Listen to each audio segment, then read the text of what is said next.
Hablar de una patología que es relativamente frecuente en nuestro medio, que es la enfermedad pulmonar intersticial difusa. Para antes ver esta patología como tal, tenemos que describir, definir qué es el intersticio pulmonar.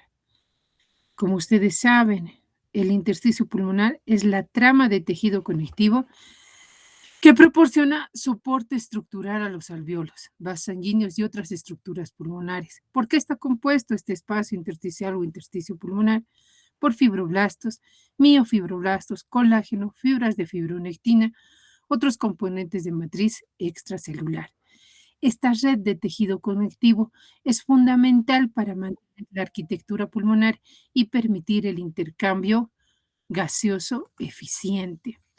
Entonces, ¿por qué es importante que nosotros hablemos del intersticio pulmonar? Porque en base a estas características, la afección que tenga este intersticio pulmonar, se van a describir los patrones radiológicos en la fibrosis pulmonar y nos va a permitir identificar un tipo específico de fibrosis pulmonar. Entonces, para eso nos sirve identificar y conocer este intersticio pulmonar. Doctora, dime, ¿alguien ha levantado la mano? Hola.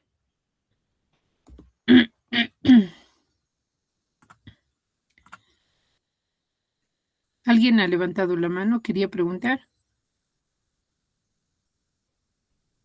Hablen, doctores, por favor. No, doctora, nadie. Creo que no, doctora. Ya, por favor, conteste.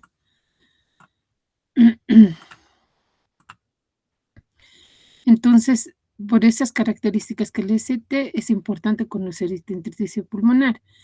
Según la bibliografía que ustedes revisen, van a encontrar que este intersticio pulmonar se divide en 5 o en 4, generalmente. Tenemos un intersticio intralobular que se encuentra entre los lóbulos, un intersticio centrolobular, que es este, que se encuentra al centro del lóbulo. Tenemos un intersticio subpleural, que se encuentra por debajo de la pleura, y luego tenemos un intersticio peribroncovascular, que es el que rodea a las venas y arterias que se encuentran precisamente en el ilio. Por eso se llama peribroncovascular. Y luego tenemos que de estos septos, de estos intersticios, ¿sí? Están separados por septos interlobulares, ¿sí? Pero además, otro componente que forma este intersticio pulmonar muy importante, que representa ser la piedra fundamental en otras cosas de lo que es el aparato respiratorio, es el lóbulo pulmonar secundario o lobulillo pulmonar secundario. ¿Qué es el lobulillo pulmonar secundario? Les decía, es la estructura anatomofuncional más pequeñita del pulmón, pero que tiene una función muy importante, ¿sí? Tiene una forma poliédrica y mide alrededor de 1 a 2 centímetros. ¿Consta de qué? De una arteria, de un bronquio central y una arteria central pulmonar, y está rodeado de septos de tejido conectivo. Y estos septos de tejido conectivo tienen venas y tienen linfáticos. Entonces, acuérdense de esta estructura que es el lobulillo pulmonar secundario, ¿sí? ¿Por qué? Porque cualquier alteración de su estructura, ¿ya? Del intersticio que lo rodea, determina, como les decía, un patrón específico radiológico. Hay algunas, por ejemplo, algunas alteraciones que solo van a afectar a nivel peribroncovascular o subpleural o a nivel interlobular. Entonces, son características radiológicas que nos van a orientar a un cierto tipo de fibrosis pulmonar. Lo mismo, aquí ven en una tomografía estos detalles que vemos en el lobulillo pulmonar secundario o los tipos de intersticio y un estudio anatomopatológico. Lo mismo que les había explicado, que es el lobulillo pulmonar secundario, solo que nos muestra en otro tipo de gráfica. Aquí tenemos lo mismo, pero en un engrosamiento septal que también muestra algunas de las características radiológicas que vamos a ver posteriormente. Entonces, ¿cómo vamos a definir a la enfermedad pulmonar intersticial difusa? Pues es un grupo heterogéneo de procesos, ¿sí? De enfermedades que afectan el intersticio, afectan el espacio alveolo intersticial, también pueden afectar a las vías aéreas pequeñas y a la vascularización, ¿sí? Pero si bien afectan esta estructura, tienen manifestaciones clínicas, radiográficas y funcionales respiratorias comunes entre sí. Generalmente afecta a personas mayores de 50 años. Entonces, la enfermedad pulmonar intersticial difusa son más de 150 enfermedades que afectan el espacio alveolo intersticial. También pueden afectar a las vías aéreas pequeñas y vascularización. ¿Cuál es la incidencia de esta patología? 10.7 casos por 100.000 en hombres, 7.4 casos por 100.000, en este caso, mujeres, y la prevalencia es 3 a 20 casos por 100.000 habitantes, ¿no? O sea, de cada 20 pacientes, 3 probablemente tengan esta patología. Hay algunos algunas enfermedades como la fibrosis pulmonar idiopática, que es más frecuente en hombres, o eh, la neumonía intersticial, ya, linfoidea, que es exclusivamente frecuente en mujeres, la edad de presentación. El rango de presentación de esta patología, si bien habíamos dicho en 50, pero oscila entre los 40 y 70 años, depende del factor de riesgo al cual ya esté expuesto la persona, ¿no? Para que también se presente en un tiempo, en una edad determinada. Sin embargo, 2/3 partes de la población afectada por esta patología recién son diagnosticadas a partir de los 60 años. ¿Cómo se clasifica? Actualmente, esta es la clasificación. Se clasifica principales neumonías intersticiales idiopáticas y dentro de este grupo tenemos a la fibrosis pulmonar idiopática, a la neumonía intersticial no específica idiopática, a la bronquiolitis asociada a la enfermedad pulmonar intersticial, a la neumonía intersticial descamativa, a la neumonía organizativa criptogénica y neumonía intersticial aguda. Dentro de otra clasificación o otro grupo son las neumonías intersticiales idiopáticas raras. Dentro de estas está la neumonía intersticial linfoidea idiopática, la fibroelastosis pleuroparenquimatosa idiopática. Otro grupo, las neumonías intersticiales idiopáticas no clasificables, de causa conocida o asociadas, ¿ya? Y las primarias o asociadas a otros procesos no bien definidos. Dentro de este grupo se encuentran la sarcoidosis, la proteína alveolar, microlitiasis alveolar, linfoangioliomatosis, eosinofilia, citocitosis, ¿ya? Pero, ¿no? Esta es una clasificación que es muy poco académica. Por eso yo prefiero darles esta clasificación que se utilizaba hace años atrás. Esta clasificación que hemos visto es de hace 2 años, la nueva actualización, pero es poco didáctica y académica para ustedes. Que se queden con esta clasificación que indica que era del 2000 hasta el 2022 ha estado esta clasificación y me parece la más adecuada, son las neumonías intersticiales en un grupo idiopáticas, que son las de causa desconocida, y aquí se encuentra la fibrosis pulmonar idiopática, la neumonía intersticial usual, la neumonía intersticial no específica. Otras más, pero que son menos frecuentes, pero que ustedes se acuerden de las 3 que he citado, es fabuloso. Tenemos otro grupo, el EPI de causa conocida o asociada a entidades bien definidas.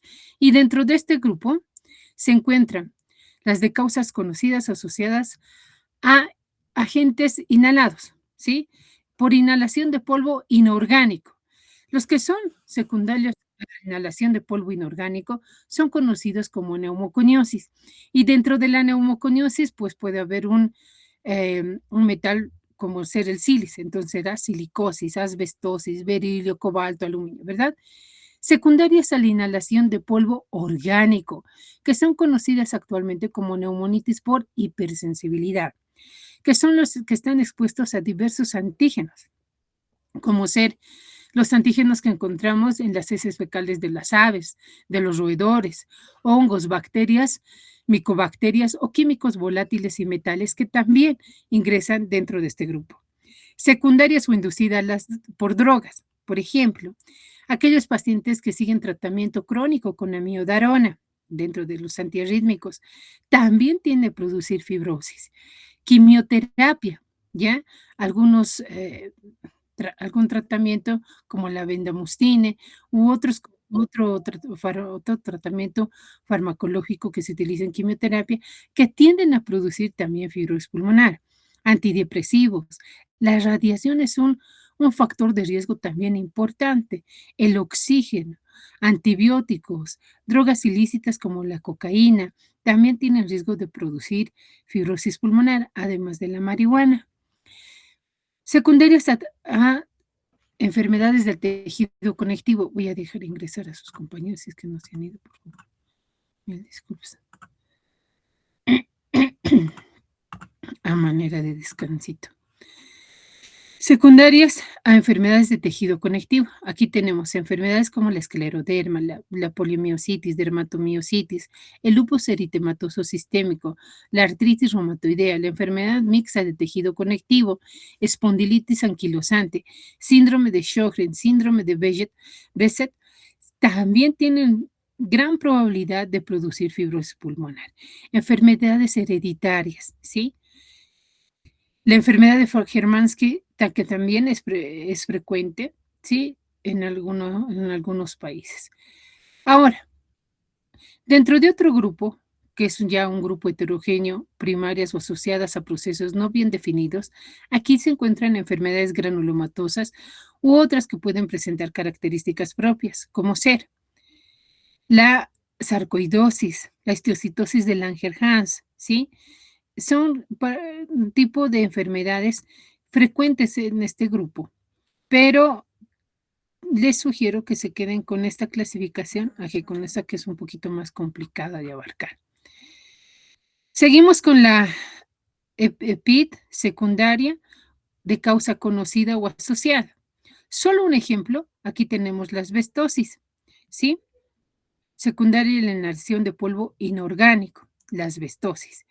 Sabemos que el asbesto se presenta como serpentinas y eso lo van a ver cuando vean cáncer pulmonar y cuando ingresa a los alveolos, al espacio alveolo intersticial, además de producir alteración en el DNA, también tiene a producir fibrosis pulmonar, pero tienen algunas características tanto en su diagnóstico como en el tratamiento, ¿sí? El diagnóstico clave, se puede decir así, es más imagenológico. Una de las características son las placas subpleurales que tiende a producir la asbestosis, la fibrosis pleural difusa y generalmente la afección de la asbestosis es en los lóbulos inferiores. El tratamiento por EPID secundaria, la inhalación de polvo inorgánico, que es la neumoconiosis, pues es específicamente o se basa en el administrador de broncodilatadores. Como les decía, aquel paciente que esté expuesto o tiene neumoconiosis o es minero, no solo va a tener neumoconiosis, sino por los factores de riesgo al cual está expuesto, las condiciones de trabajo, las medidas de bioseguridad que no adopta, pues el riesgo de que tenga enfermedad pulmonar obstructiva crónica es alto, ¿sí? Entonces, puedes ver la asociación de fibrosis pulmonar y EPOC. Aquí están las placas subpleurales, algunas de las características que tiene el engrosamiento pleural, que producen estas placas, pues desplazamiento del bronquio fuente derecho, ¿no? Porque son lesiones fibrocicatrizales y son algunas características que también se describen para pensar o sospechar en cáncer de pleura. La silicosis, ¿Qué es la exposición a qué? La etiología. A sílica cristalina, ¿no? Que es el dióxido de silicio cristalino. Y nosotros vamos a tener tres tipos de silicosis. Una silicosis aguda, cuando se presenta la silicoproteinosis, la silicosis crónica, que puede ser simple o complicada, y la fibrosis progresiva masiva. ¿Hay características a tomar en cuenta en lo que es el aspecto radiológico? Sí, porque la simple va a tener nódulos que oscilan entre 2 a 5 milímetros de diámetro, que generalmente se presentan en lóbulos superiores y zonas posteriores, ¿no? Otra característica de la silicosis son las adenopatías pariliares con calcificaciones, las famosas imágenes en cáscara de huevo. No se olviden. Imágenes en cáscara de huevo, estamos hablando de silicosis.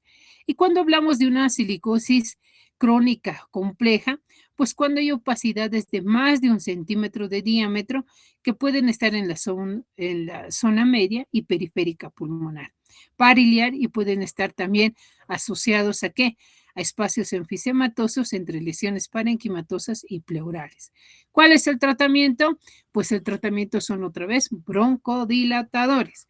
Obviamente yo tengo que descartar por la incidencia y la prevalencia de tuberculosis en nuestro país, una sílico-tuberculosis a la hora del diagnóstico.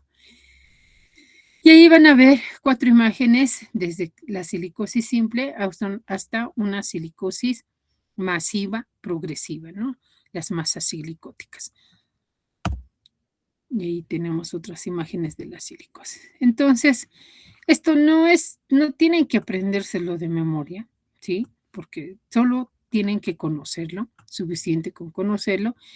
Y les muestro, porque nosotros cuando sospechamos de una fibrosis pulmonar, tenemos como especialistas que descartar en su totalidad que sea secundaria a algún tipo de colagenopatía, ¿sí? Alguna enfermedad de tejido conectivo. Entre estas, la escleroderma, la polimiositis, la artritis reumatoidea, el síndrome de Sjögren, el lupus eritematoso sistémico, que son las más frecuentes. ¿Por qué? Porque es importante. Porque como veamos, el pronóstico de la enfermedad pulmonar intersticial difusa, ¿ya? Una vez hecho el diagnóstico, si tú hallas la causa de esa fibrosis pulmonar, el paciente tiene más chance de sobrevivir, ¿sí? De que disminuya su mortalidad haciendo un buen tratamiento. En el caso del EPID asociado a colagenopatías, el tratamiento de base es la de la colagenopatía, para que no exista compromiso pulmonar o se aminore esta fibrosis a nivel pulmonar. De ahí que investigar si se trata de una colagenopatía es de vital importancia para el paciente. Hay tipos de patrones, por ejemplo, en la esclerodermia se puede presentar un tipo de patrón llamado neumonía intersticial no específica o neumonía intersticial usual. Puede estar asociada a hipertensión arterial pulmonar. Dentro de las manifestaciones clínicas, pues son todas las manifestaciones clínicas reumatológicas. Los anticuerpos que yo tengo que pedir para descartar las mismas son los que están descritos ahí. Otra vez les repito, esto es para conocimiento, para que vean que no es decir fibrosis y pare de contar, se tiene que investigar a fondo, se tiene que descartar, hacer una serie de pasos para poder descartar cada una de estas enfermedades de tejido conectivo, más si encontramos un tipo de patrón específico en esa tomografía. Ahora, si ustedes se fijan, aquí tenemos las de causa conocida asociadas a tratamiento farmacológico, a los antiarrítmicos, antidepresivos, antibióticos, quimioterapia, radioterapia, drogas ilícitas, ¿no?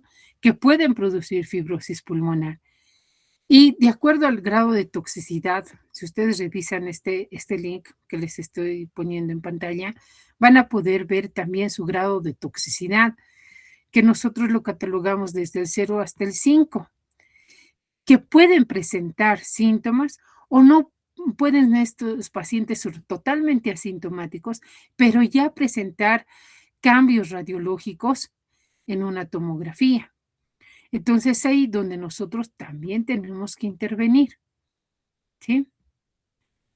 Tenemos otras patologías que no son del todo bien conocidas o no están bien definidas. Aquí tenemos a la sarcoidosis, a la proteinosis alveolar, a la microlitiasis alveolar, linfangiolimiomatosis, las eosinofilias pulmonares, la histiocytosis X, ¿sí? La amiloidosis y otras entidades poco conocidas o asociadas, que generalmente se las diagnostican con un estudio anatomopatológico, que es un estudio histopatológico, una biopsia pulmonar, cuando se descartan obviamente todas estas otras causas, ¿de acuerdo?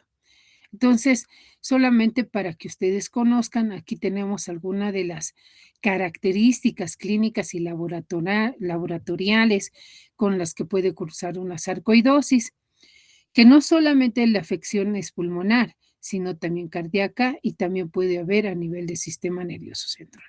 Entonces, no es algo sencillo, por eso el diagnóstico de un EPIT, el estudio, ustedes pueden diagnosticar, sospechar de que se trate de una fibrosis pulmonar, pero el diagnóstico y el estudio, seguimiento de estos pacientes es multidisciplinario y lo tiene que hacer el neumólogo con su equipo.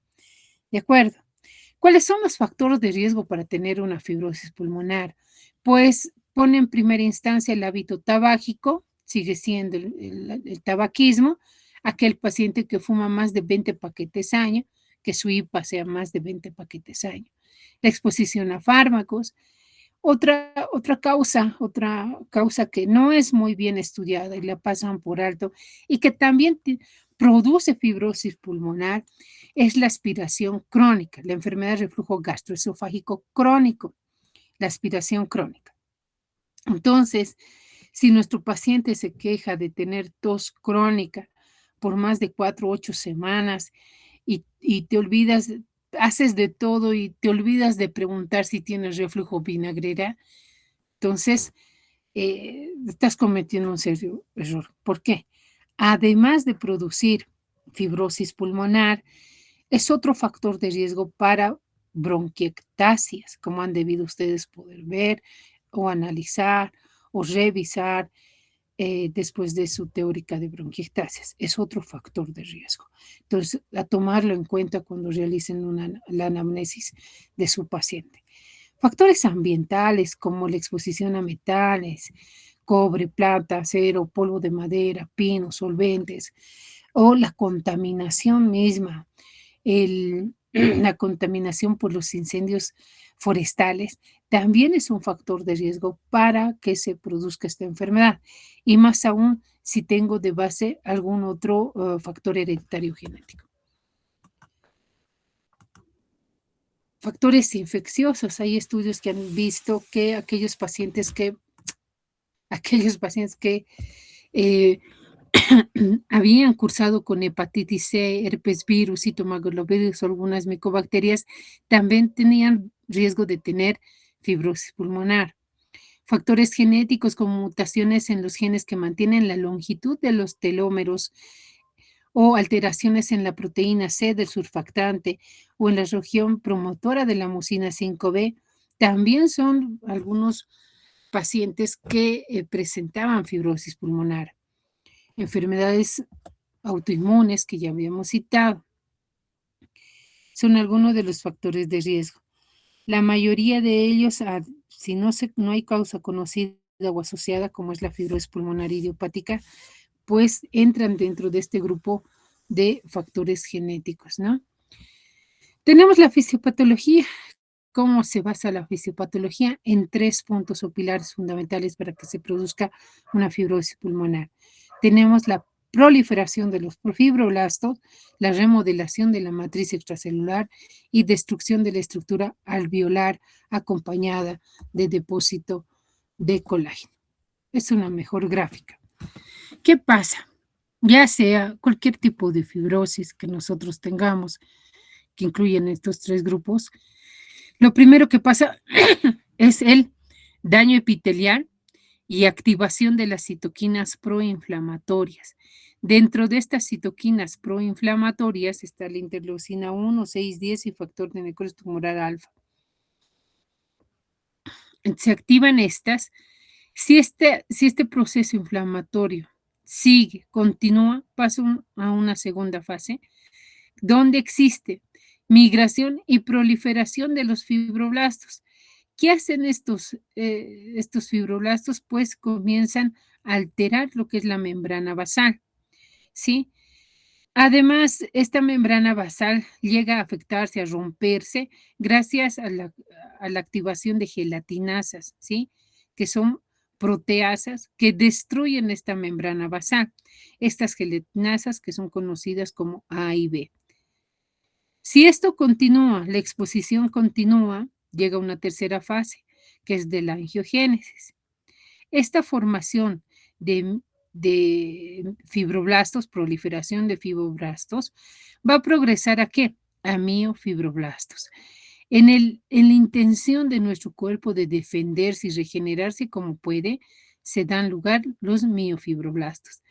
Es así que estos miofibroblastos se van a una cuarta fase, que ya es la de la fibrosis y repitalización alterada, pues llega a cicatrizar de forma tan aberrante, ¿sí? Tan mal hecha, así como una cicatriz indeleble, donde esta membrana ya no es funcional. Entonces, si el oxígeno tiene que pasar por este espacio alveolo intersticial, recuerden ustedes que este espacio alveolo intersticial está formado por 7 a 10 capas, depende de la bibliografía que ustedes lean. Cada partícula de oxígeno tiene que atravesar en 1/3 de segundo, cada partícula. Pero si estas zonas están fibrosadas, no son funcionales, no tiene por dónde pasar el oxígeno, obviamente el paciente ya va a presentar sus primeros síntomas. ¿Cuáles son estos primeros síntomas? Disnea de primer, segundo grado, que muchas veces, por las características geográficas que tienen el suelo de aquí de La Paz y otro tipo de regiones de Bolivia, dicen, no, es porque estoy subiendo una cuesta pronunciada. Entonces le echan la culpa a eso y a la adaptación a la altura que nosotros tenemos. Entonces, no le prestan mucha importancia y la mayoría de los pacientes viene en la etapa 3 y 4, cuando ya existe una fibrosis ya establecida, ¿sí? Donde es difícil revertir y lastimosamente nuestros pacientes pues vienen ya cuando la enfermedad inclusive está en estadio terminal, precisamente porque no hay buena cultura de salud. Entonces, la fisiopatología que habíamos visto, todos los pasos que hemos visto, acaban en una distorsión irreversible de la arquitectura pulmonar, de ese espacio alveolo intersticial importante que hemos visto que era importante para mantener la arquitectura. De esta forma, se modifica la síntesis y liberación de factores, en primer lugar, proinflamatorios que habíamos visto, fibrogénicos y otras citoquinas que ayudan al proceso para que se dé lugar la fibrosis pulmonar. Existen otros mecanismos, sí, en la neumonía por hipersensibilidad o neumonitis por hipersensibilidad, donde hay una respuesta, una reacción mediada por inmunocomplejos o una respuesta mediada por células T, ¿ya? Aquí es otro tipo de fisiopatología. Lo primero en activarse son los antígenos. Y si se activa los antígenos, bueno, va a desencadenar en nosotros la activación de la célula plasmática, que está mediada por inmunocomplejos. Este inmunocomplejo da lugar a la activación del complemento, lo que ocasiona atracción de neutrófilos, macrófagos, linfocitos T, con otra vez activación de las citoquinas proinflamatorias, dando lugar a una alveolitis linfocítica, da lugar a la formación de granulomas.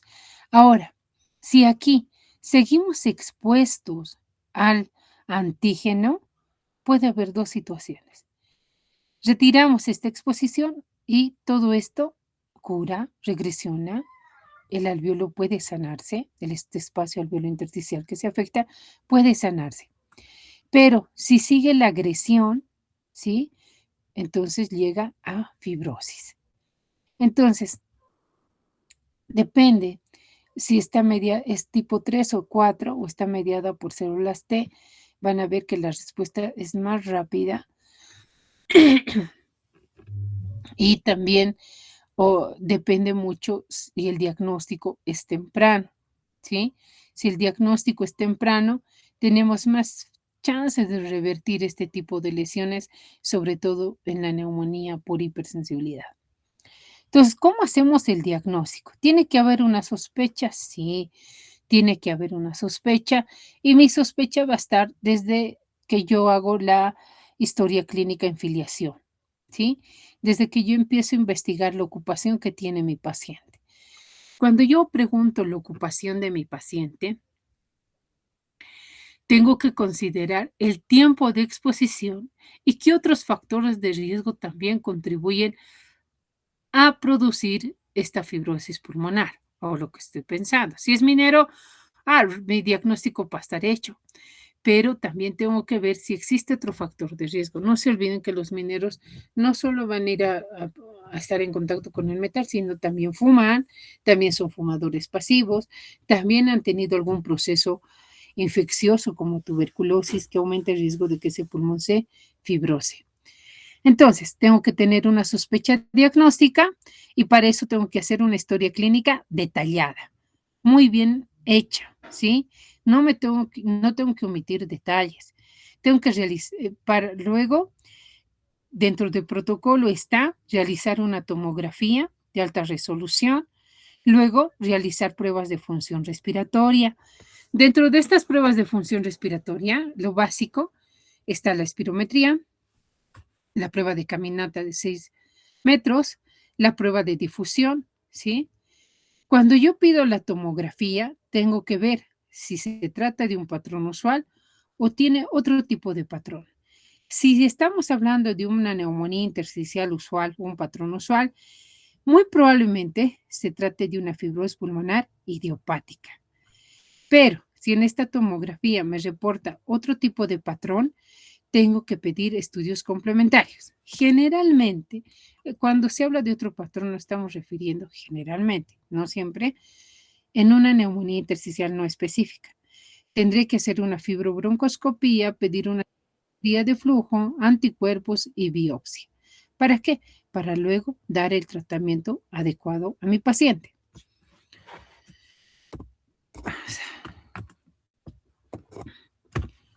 Vamos a hacer que ingresen sus compañeros.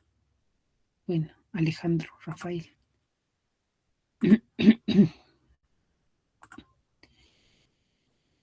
Entonces, tenemos nuestra historia clínica. Generalmente el cuadro de la fibrosis pulmonar, la edad de presentación es a partir de los 40 a 60 años. Es un cuadro clínico insidioso.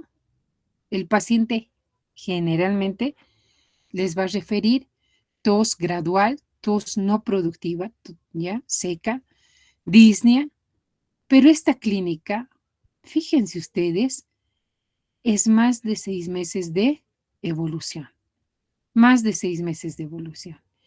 Otro signo frecuente es la acropaquia, ¿sí? Los famosos dedos en palillo de tambor, que no solamente se da en fibrosis pulmonar, también se presenta en bronquiectasias, también se presenta en cáncer pulmonar o en enfisema. Entonces, si yo veo acropaquia y mi paciente me dice que tiene tos no productiva, disnea, más de un año de evolución, debería sospechar que se trate de fibrosis pulmonar. ¿Qué encuentro al examen físico? En más del 80% de los casos, encontramos estertores de destrucción, los famosos estertores velcro, ¿sí? Estertores sibilantes cortos. que es frecuente ¿en qué? En neumonitis por hipersensibilidad.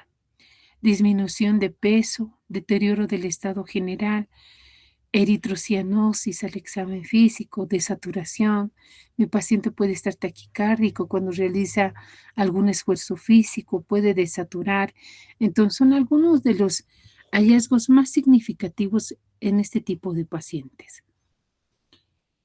Yo voy a buscar la analítica sanguínea, voy a pedir esta de acuerdo al tipo de fibrosis pulmonar en la que esté sospechando. Voy a pedir un perfil inmunológico, como habíamos visto en las anteriores diapositivas, si mi paciente tiene alguna sospecha de alguna colagenopatía, o voy a pedir, qué sé yo, calcio en el caso de la sarcoidosis, ¿sí?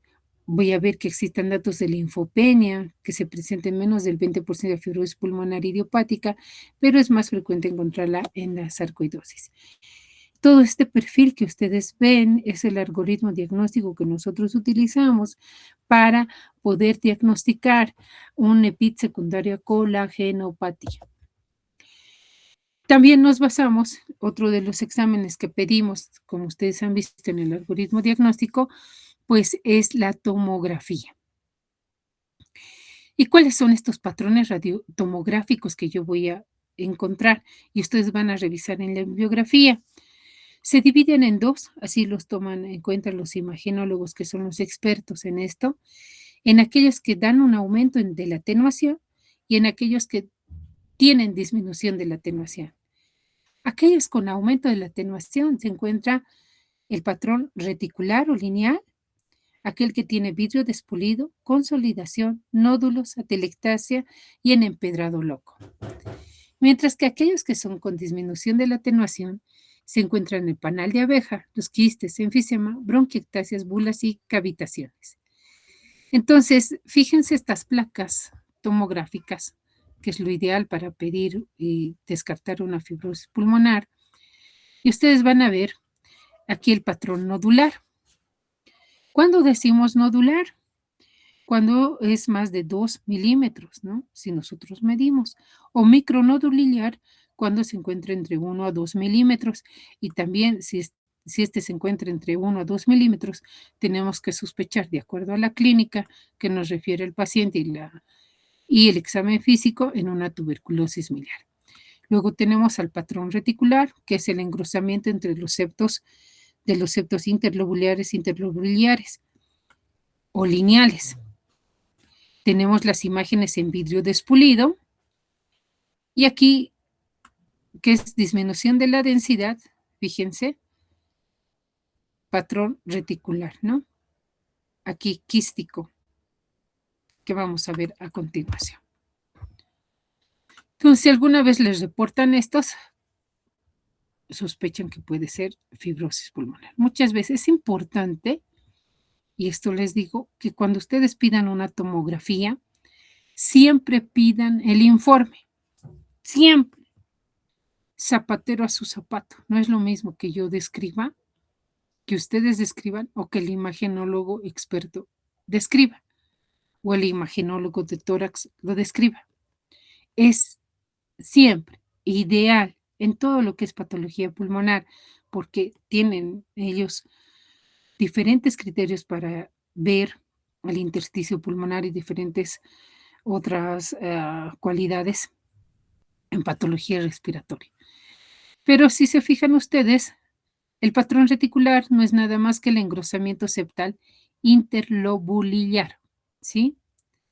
Que tienen características, todas estas características, como ser las bandas parenquimatosas, engrosamiento septal interlobulillar, engrosamiento de la cisura que puede presentarse, esto debido al engrosamiento del intersticio subpleural, que pueden haber imágenes en panal de abeja, o puede haber panal de abeja periférico, ¿no? Puede haber una línea subpleural sin panal de abeja, pueden haber bronquiectasias, como es el signo del anillo de compromiso, fíjense, que es también frecuente y les voy a explicar por qué es importante que tomemos en cuenta todas estas características. O también podemos tener bronquiectasias por tracción, engrosamiento intersticial peribroncovascular, engrosamiento intersticial peribroncovascular centrolobular, que es lo mismo que se está describiendo aquí. Estos hallazgos que les acabo de citar son muy importantes para describir un tipo de patrón en específico. ¿Sí? Aquí se los dejo esto, les va a servir mucho para ver algunas de las características y en qué patología pensar. Pero en lo que concierne a lo que es fibrosis pulmonar, los principales patrones, a lo que más le tenemos es la fibrosis pulmonar idiopática. ¿Por qué? Porque el pronóstico de vida de estos pacientes de 3 a 5 años. Entonces, si yo diagnostico mal, estaría perdiendo tiempo para iniciar tratamiento. ¿Qué es lo que hago? Te va a dar un tipo de patrón conocido como neumonía intersticial usual. Radiológicamente, se lo describe de la siguiente forma. En un NIU probable, en un NIU indeterminado, ¿sí? O un NIU establecido. ¿Cuándo decimos que es un NIU? Radiológicamente. Porque el compromiso a nivel radiológico tiene un predominio subpleural y basal. Su distribución a menudo es heterogénea. Tiene signo de panal de abeja. Puede o no haber bronquiectasias por tracción, ¿sí? Periféricas o puede estar asociado las bronquiolectasias. Acuérdense. Probable puede tener imágenes en vidrio despulido mínimo. Indeterminado, bueno, ya van a ver, pero esto es lo más importante que tienen que conocer. Porque si les describen de esa forma, van a poder tener o acercarse más al diagnóstico. Estas son las imágenes en panal de abeja que te deja las lesiones en caso de una fibrosis pulmonar idiopática, tanto un estudio radiológico, anatomopatológico histológico, ¿sí? Importante la destrucción, por aquí no va a pasar del aire ni queriendo. Entonces, ¿a qué se debe este patrón de panal de abeja? Son espacios aéreos quísticos, agrupados en una hilera o varias hileras, como ustedes ven aquí. ¿Qué diámetro tienen? Entre 3 a 10 milímetros. La localización es subpleural. Tienen paredes delgadas bien definidas. Fíjense ustedes, paredes delgadas bien definidas, alineados uno tras otro. Vamos a ver. Aquí tenemos esta imagen, que son las imágenes quísticas o en empedrado o en panal de abeja, que son lesiones quísticas una tras otra, ¿no? En hilera subpleurales de bordes bien definidos. Entonces, no se olvide, ese es el panal de abeja. Aquí tenemos otra vez los mismos en panal de abeja, en hileras que pueden ser de una. Fíjense, este es en una hilera y aquí tenemos en varias, 1, 2, hasta 3 hileras consecutivamente. Si ven este tipo de patrón, estamos hablando de una fibrosis intersticial usual o fibrosis pulmonar. ¿De acuerdo? Lo mismo. El diámetro, 3 a 10 milímetros. Localización subpleural. Otra característica útil para que ustedes lleguen a identificar este tipo de patrón es la distribución en propela. Imágenes axiales en forma secuencial, fíjense, craneal y caudal, que nos dan en panal de abeja, ¿sí? Ven esto y dicen, esto es una fibrosis pulmonar idiopática.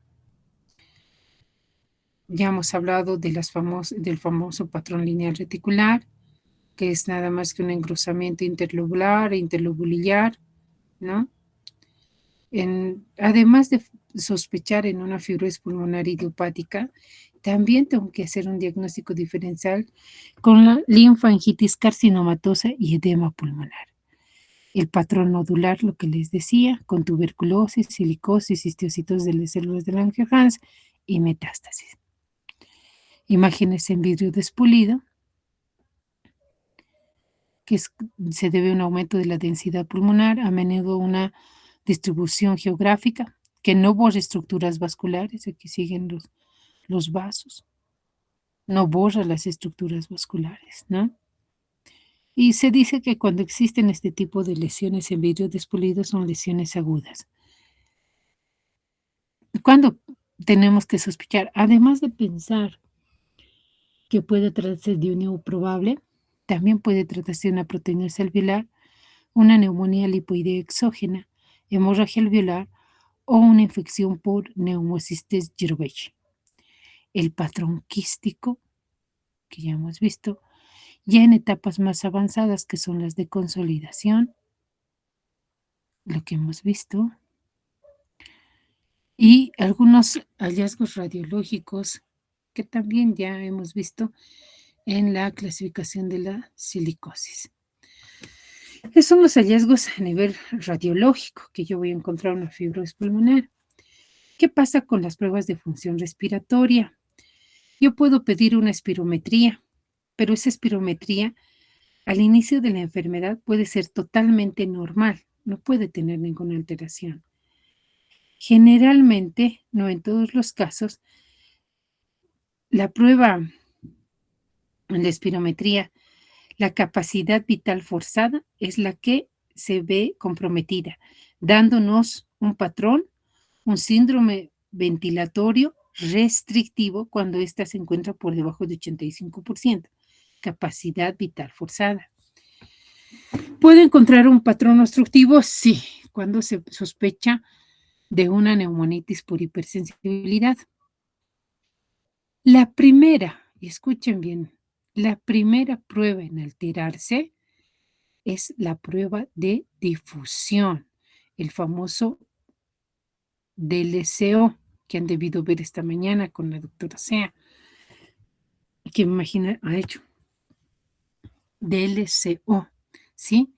Es la primera prueba que se altera. ¿Qué te mide esta prueba? Pues te mide la integridad de la membrana alveolo capilar, que es la membrana por donde se filtra el oxígeno, las partículas de oxígeno. Y obviamente si hay un tipo de alteración a este nivel, la primera prueba que se va a alterar es esta. Muchas veces en algunos pacientes la espirometría, la tomografía son normales, pero el paciente se sigue quejando de disnea, y tú le haces la prueba de difusión y efectivamente hay una alteración. Entonces tienes que sospechar que pueda tratarse de fibrosis pulmonar. Una pletismografía la vamos a ver con un aumento del volumen residual pulmonar. Yo puedo pedir y debo pedir, en el caso cuando sospecho una fibrosis pulmonar, una fibrobroncoscopía para lavado broncoalveolar. En este lavado broncoalveolar, yo lo que tengo que hacer es pedir citometría de flujo. En esta citometría de flujo, ¿qué voy a buscar? La celularidad. Entonces, si esta citometría de flujo, van a analizar las células, van a ver que existen macrófagos cargados de hemosiderina con una tinción especial que es mayor al 20%, que es la de Pearls, yo sospecho que pueda tratarse de una hemorragia alveolar. Si yo veo que el líquido macroscópicamente es un líquido lechoso y la celularidad me muestra macrófagos con material hialino globular extracelular, entonces pensaré en proteínosis alveolar. Si el líquido es claro y hay un recuento de eosinófilos mayor a 25%, es neumonía eosinofílica. Si el líquido es claro y hay un recuento de linfocitos mayor a 40%, neumonitis por hipersensibilidad. ¿Cuándo no se hace el lavado broncoalveolar? No se realiza cuando hay zonas extensas de fibrosis y obviamente el paciente desatura, ¿no? Desatura por debajo de 70%, no puedo hacer el lavado broncoalveolar. Cuando pido también lavado broncoalveolar para ver el recuento de linfocitos T y B. El porcentaje de linfocitos T, CD4 y CD8 me pueden guiar a un diagnóstico de sarcoidosis.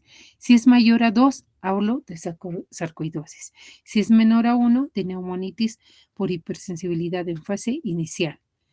CD4 u 8 elevados, ya voy a encontrarlo en fases tardías de la sarcoidosis. Entonces, son algunos datos y parámetros que ustedes tienen que conocer, pero no es para que lo memoricen, ¿sí?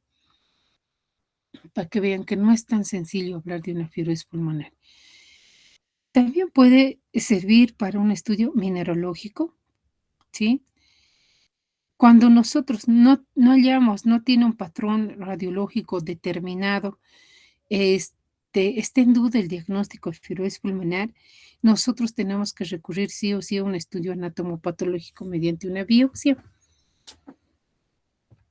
Y esta biopsia, también hay indicaciones y contraindicaciones para realizar la misma.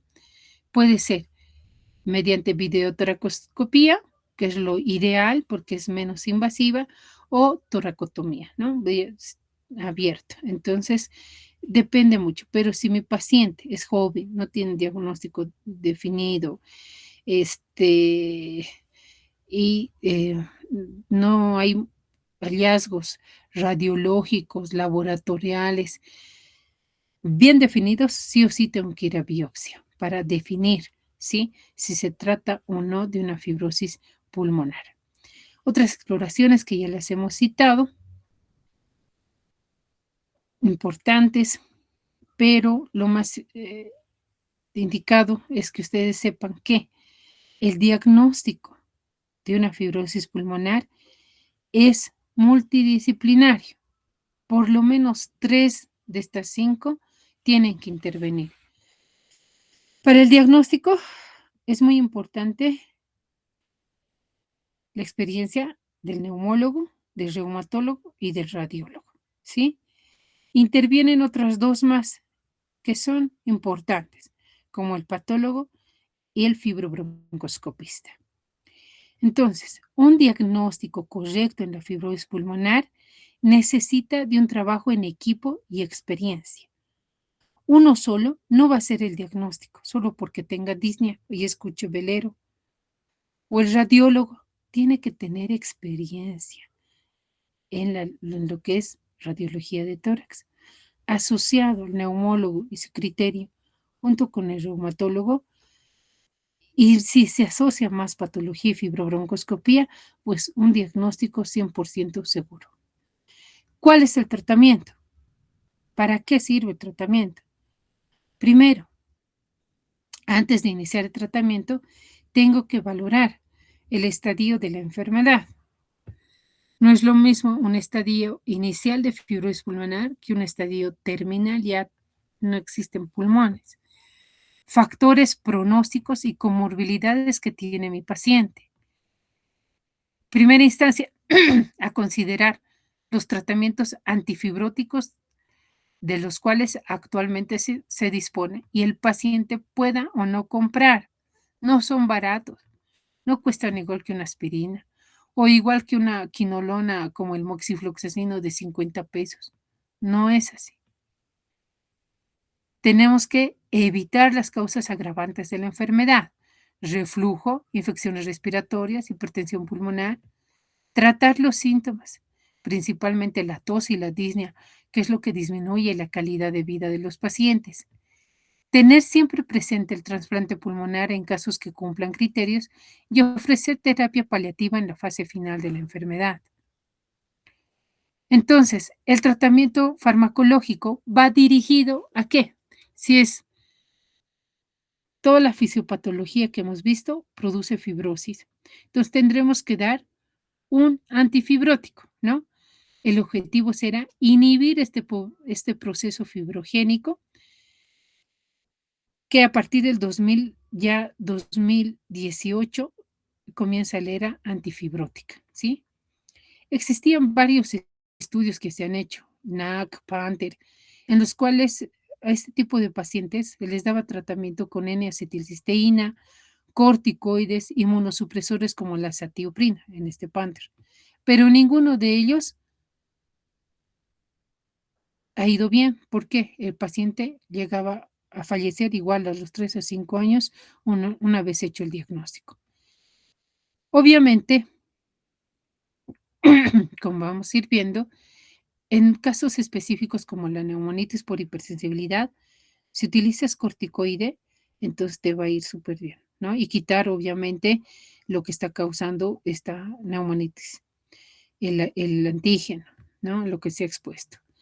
Esto solamente específico en el caso de la neumoconiosis con broncodilatadores, como hemos visto. Pero el tratamiento farmacológico en una fibrosis pulmonar idiopática es netamente con antifibróticos, ¿sí? Y dentro de estos antifibróticos está la perfviridona, en Intenavit. Son los únicos dos que tenemos. Hay un estudio que es el Capacity, que ha visto, se estudia varios pacientes a los cuales se les ha administrado perfviridona y otros placebo.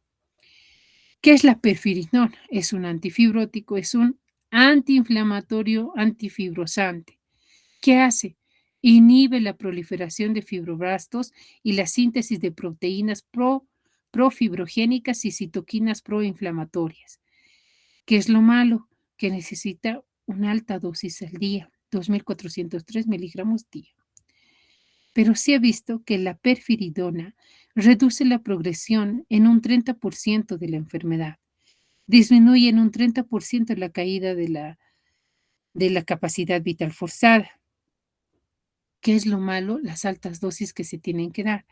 ¿Cuánto cuesta un tratamiento para una semana? Alrededor de 3.000 a 4.000 bolivianos aquí en Bolivia. Y me imagino incrementado el precio por los últimos eventos de coyuntura social que hemos tenido. Entonces, ¿es sostenible en nuestra población? Les dejo con la pregunta. Luego tenemos a Nintedanib, que es descrito en un estudio que se llama Tomorrow. ¿Qué es el Nintedanib? Pues es un poderoso inhibidor de la tirosina-quinasa. Actúa sobre los receptores de crecimiento endotelial y vascular, plaquetario y fibroblástico, ¿sí? Inhibiendo ¿qué? La fibrogénesis. La dosis de 150 miligramos cada 12 horas disminuye la caída igual de la capacidad vital forzada, disminuye las exacerbaciones y mejora la calidad de vida del paciente. Si ustedes se fijan, estos son los estudios que se tenían, pero lo que se tienen que quedar ahora es que tenemos dos antifibróticos para la fibrosis pulmonar idiopática, la perfviridona y Nintedanib. Ahora, además del tratamiento farmacológico, tenemos al no farmacológico. La mayoría de nuestros pacientes, como les decía, vienen en una etapa 3 o 4, donde ya está establecida la fibrosis pulmonar y por ende, entonces ese paciente va a necesitar de oxigenoterapia domiciliaria. ¿Cuándo voy a recomendar que utilice oxígeno el paciente en la casa? Cuando, mediante su gasometría arterial, veamos que tiene hipoxemia de reposo. Cuando la saturación de oxígeno es menos del 85% y la presión parcial de oxígeno vaya menos del 50%. Otra indicación es cuando nosotros veamos que ese paciente en la prueba de caminata a los 6 minutos, al segundo, cuarto y sexto minuto, empiece a bajar su saturación por debajo de 85% y empiece a hacer taquicardia. ¿Está indicado trasplante pulmonar? Sí. ¿Qué es lo que hace? Pues incrementa, ¿no? La supervivencia. Al primer año, el 74% de los pacientes, a los 5 años, 45% y a los 10 años, 22% de los pacientes. Importante, pero no contamos con el mismo. ¿Es importante la rehabilitación respiratoria? Sí.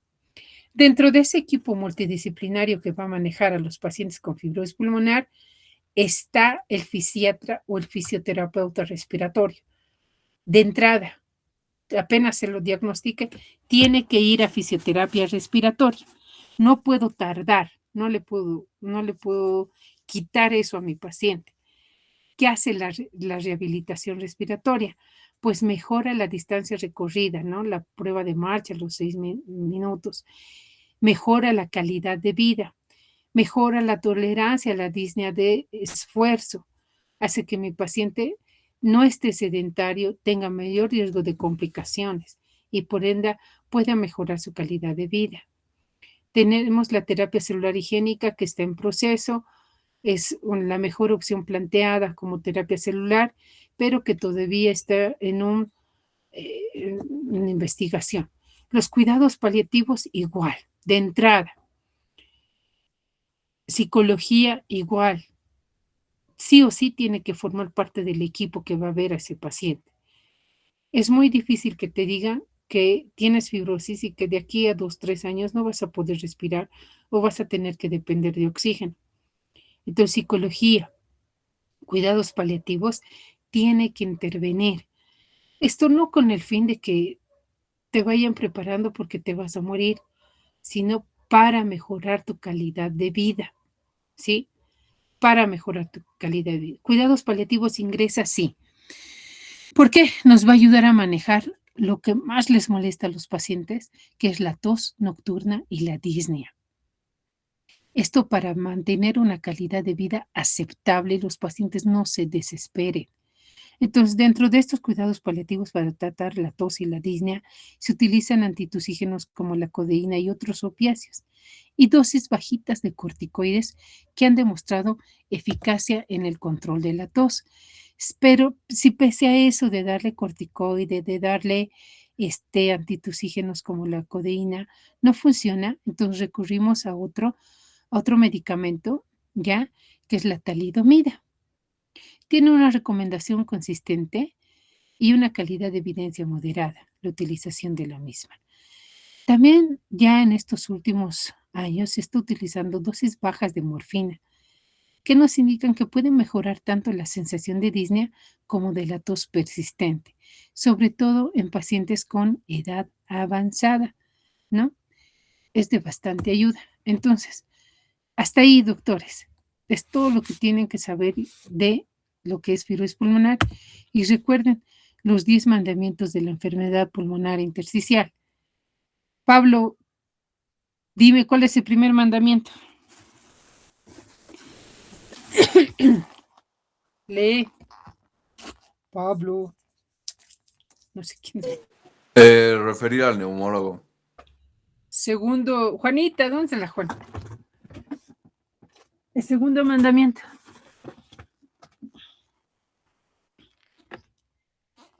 ¿Dónde estás, Juanita? Yukiko, ¿no? Mañana. Sí, doctora, ¿Dónde? ¿Cuál que es? vaya al reumatólogo. No, Trabajar lee, ahí está la tabla, Moisés está Ah, buscando. Segundo mandamiento. referir al neumólogo. Yo ir al reumatólogo te voy a dar. Ya, entonces todos es referir al neumólogo. Los 10 mandamientos del 1 al 10, referir al neumólogo. No se queden con ese paciente porque tiene que ser investigado y diagnosticado y tratado. ¿Entendido? Esto sería, doctores, la clase del día de hoy.